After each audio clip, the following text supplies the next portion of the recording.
So to do migration, we've come up with a methodology which has been proven over the years. Whether you're going from Exchange or SharePoint or file shares or other things, and if you're moving to Exchange Online, SharePoint Online, or on-prem or a hybrid, we have the same methodology, which is we assess the current situation, we remediate it, we enable the target, we do pilots, and then we do velocity migrations. We do that in a combination of COTS tools. I'm going to talk in a minute a little bit about the AvePoint tool set, but we've built our own proprietary tools on top of the COTS ones to enable us to go at scale.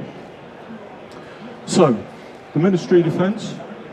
This is the program that actually I led. We finished this a few months back. We had to move 244,000 users and all of their information, which ended up being about 120 terabytes from old file shares, old SharePoint, onto SharePoint Online, OneDrive for Business.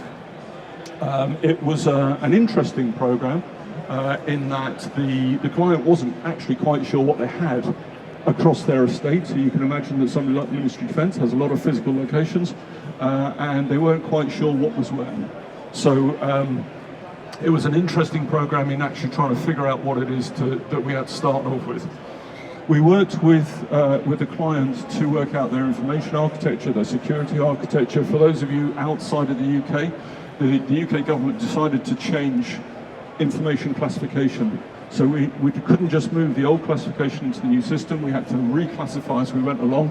So we worked with the client to figure out what their information architecture and security architecture was like, what their user experience was going to be, and then we configured 365. We did the customizations where required, we provisioned as we needed them, and of course we tested. That was the core of what we did.